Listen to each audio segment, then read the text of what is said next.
What do you think of the no shaving thing that's going on? I'm just trying to be a team player when it comes to the no shaving. Had my congregation look at me like I was crazy on Sunday.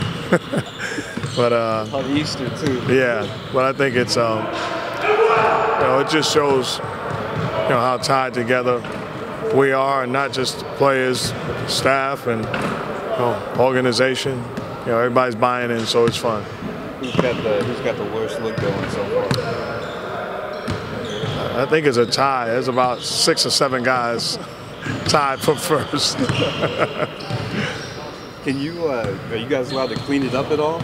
You can line it up. Okay. Believe me, I got on Saturday when I got a haircut, I had to get rule interpretation, so you can get it lined up. Who has the worst look so far? I'm thinking the guys that are bald and then have the beard, such as RJ, are the most are going to lobby the hardest to have us shave once we clinch, so they can get rid of it. But everybody's in on it, and just another sign that the team's all together and everybody's having fun with it. Is it okay to get lined up in this beard thing? No. That was another kind of conversation about is it okay to trim, and the answer was no. So we're gonna stick with the worse it looks, the better it is for the team. Harrison looks a little like he got lined up. No, Harrison I think has a little trouble. He's still like 15, 16 years old. So now he's still like 19, 20 years old. So he still has trouble with that. So time will make it grow in. What do you think about the way his game has progressed this year, Harrison? I think he's done a great job. Rookie year is all about marathon, not a sprint. It's all about you're going to have a 5-game stretch where you feel like you could be an all-star in the league, and a 5-game stretch where you feel like you're on the outside looking in and you have a lot to learn. And he's been through both this year, but I think his attitude and his work ethic have shown through. And where he is, especially in things like his post-ups and his defense, I think he's gotten a lot better this year, and he's going to be an unbelievable player for years to come. Harrison Barnes kind of improving in every aspect of his game. If you could point out one, where do you think he's made the greatest leap? I would say defensively.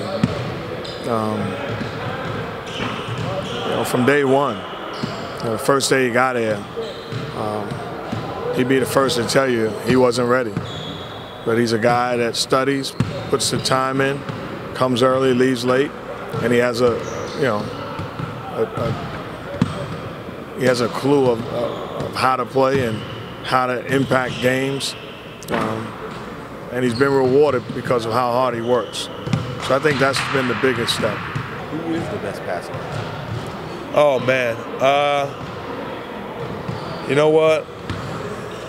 That's a great question. I mean, Steph and Jack being point guards are natural passers. I'll say a guy that I think is an unbelievable passer is Andrew Bogut. He's been a guy that I've always known he's a good passer, but with in Milwaukee, I don't feel like they had a lot of offense where the spacing was wide open. They didn't play as up-tempo and wide open. And he's given me about 1 or 2 assists a game where he's given me great passes when they help out on him.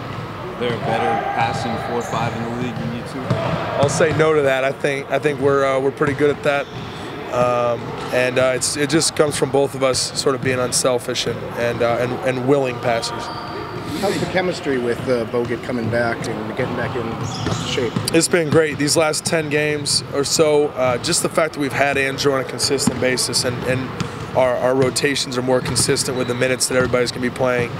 We've gotten used to it, and he's great, off the court chemistry-wise. That's never been a problem. But now it's just a matter of getting him, integrated into what we were doing, and I think it's gone great these last 10 games.